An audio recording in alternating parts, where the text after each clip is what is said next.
राधे राधे। कैसे हैं आप लोग? ईश्वर कृपा से आप सब अच्छे होंगे। ईश्वर सब पे कृपा बनाए रखे, सबका कल्याण करे। आज हम बताने जा रहे हैं श्रीमद् भागवत महापुराण के पंचम स्कंद का 16वां अध्याय, भुवन कोश का वर्णन।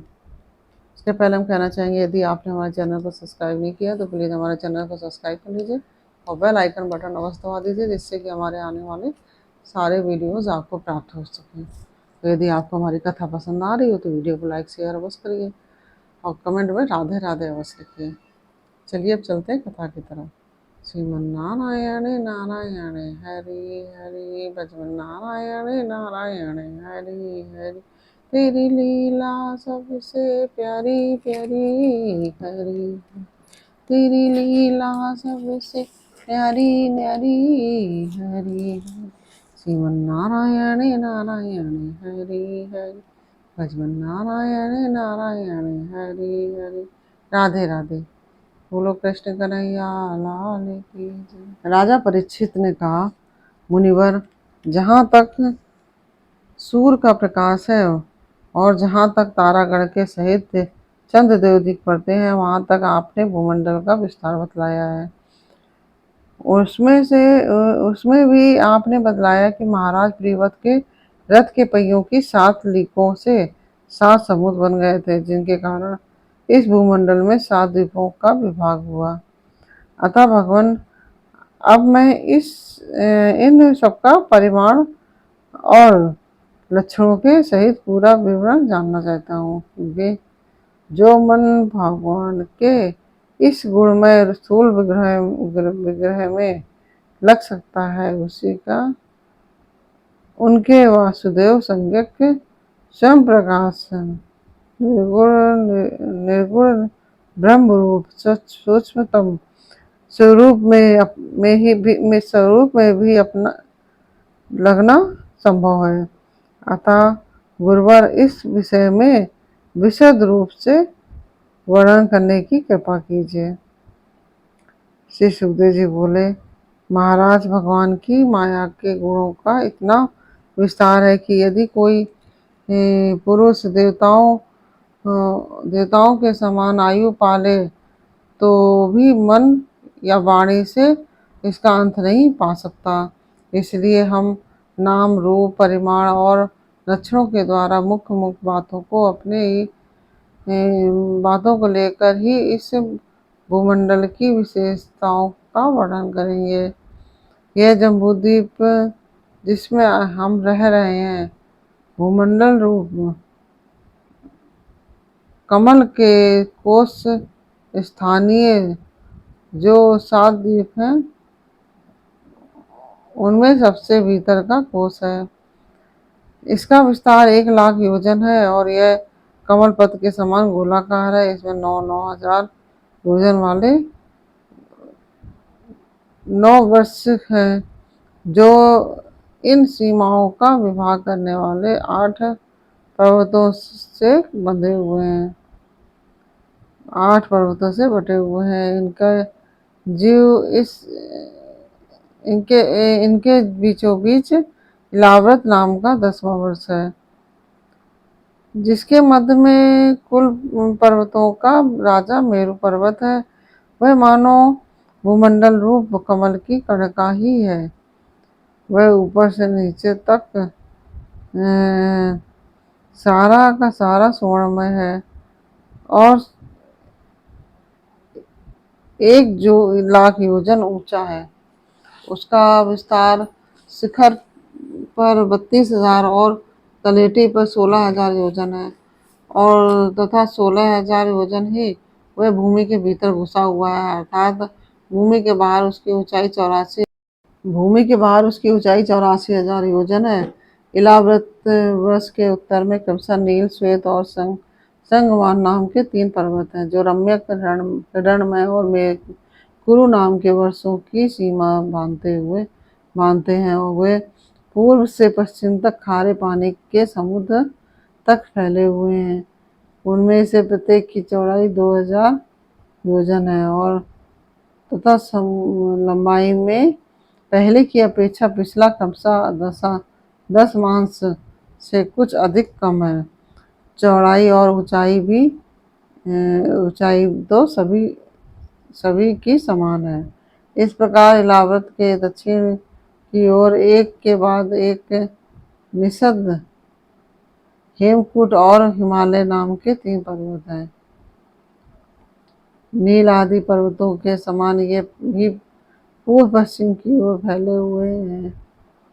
पूर्व पश्चिम की ओर फैले हुए हैं और 10,000 योजन ऊंचे हैं। इनसे क्रमशः हरिवर्ष, किमपुरुष और भारतवर्ष की सीमाओं का विभाग होता है। इलाहाव्रत के पूर्व और पश्चिम की ओर उत्तर में नील पर्वत, इलाहाबाद के पूर्व में और पश्चिम की ओर उत्तर में नील पर्वत और दक्षिण में निषद पर्वत तक फैले हुए हैं। गंधमादन और माल्यवान नाम के 2 पर्वत हैं। उनकी चौड़ाई 2000 योजन है और ये भद्राक्ष और केतुमाल नामक 2 वर्षों की सीमा निश्चित करते हैं। इनके सिवा मंदर, मेरु मंदिर, सुपार्श और कुमुद के 10 हजार योजन ऊंचे और उन्हीं ही चौड़े पर्वत मेरु पर्वत की आधारभूत धुनियों के समान बने हुए हैं। इन चारों के ऊपर इनकी ध्वजाओं के समान क्रमशः आम, जामुन, कदम और बड़ के 4 पेड़ हैं। इनमें से प्रत्येक 1100 योजन ऊंचा है। इसका और इतना ही इनकी शाखाओं का विस्तार है। इनकी मोटाई 100 योजन है। भरत श्रेष्ठ, इन पर्वतों पर 4 सरोवर भी हैं जो क्रमशः दूध, मधु, ईख के रस और मीठे जल से भरे हुए हैं। इनका सेवन करने वाले यक्ष, किन्नर आदि उपदेवों के स्वभाव से ही योग सिद्धियां प्राप्त हैं। इन पर क्रमशः नंदन, चैत्ररथ, वैभ्राजक और सर्वतोभद्र नाम के 4 दिव्य उपवन भी हैं।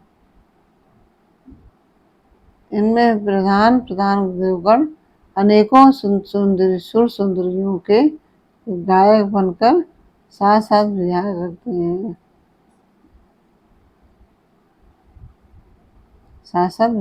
हैं और उस समय गंधर्व आदि उपदेवगण इनकी महिमा का बखान किया करते हैं। मंदराचल की गोद में जो 1100 योजन ऊंचा देवताओं का आम वृक्ष है, उससे गिरि शिखर के समान बड़े बड़े और अमृत के समान स्वादिष्ट फल गिरते हैं। जब वो फटते हैं तो उनसे बड़ा सुगंधित और मीठा लाल लाल रस बहने लगता है। वही अरुणोदा नाम की नदी में परिणत हो जाता है। यह नदी पर मंदराचल के शिखर से गिरकर अपने जल से इलाहाबाद वृक्ष की पूर्वी भाग को सींचती है। श्री पार्वती जी की अनुचरी यक्ष पत्नियां इस जल का सेवन करती हैं। इससे उनके अंगों से ऐसी सुगंध निकलती है जैसे कि उन्हें स्पर्श करके बहने वाली वायु उनके चारों ओर 10-10 योजन तक सारे देश को सुगंध से भर देती है। इसी प्रकार जामुन के वृक्ष से हाथी के समान बड़े बड़े प्रायः बिना गुठली के फल गिरते हैं। बहुत ऊंचे से गिरने के कारण वे फट जाते हैं। उनके रस से जम्बू नाम की नदी प्रकट होती है जो मेरु मंदर पर्वत के 10,000 योजन ऊंचे शिखर से गिरकर इलाहाबाद के दक्षिण भूभाग को सींचती है। उस नदी के दोनों किनारों की मिट्टी उस रस से भीगकर जब वायु और सूर्य के संयोग से सूख जाती है, तब वही देवलोक को विभूषित करने वाला जम्बूनद नाम का सोना बन जाती है। इसे देवता और गंधर्व आदि अपनी तरुणी स्त्रियों के सहित मुकुट, कंकन और करधनी आदि आभूषणों के रूप में धारण करते हैं। सुपार्श्व पर्वत पर जो विशाल कदम वृक्ष है, उसके 5 कटोरों से मधु की 5 धाराएं निकलती हैं। उनकी मोटाई 5 फुट से कितनी है 5 फुट से जितनी है। वे सुपार्श के शिखर से गिरकर इलावृत वृक्ष के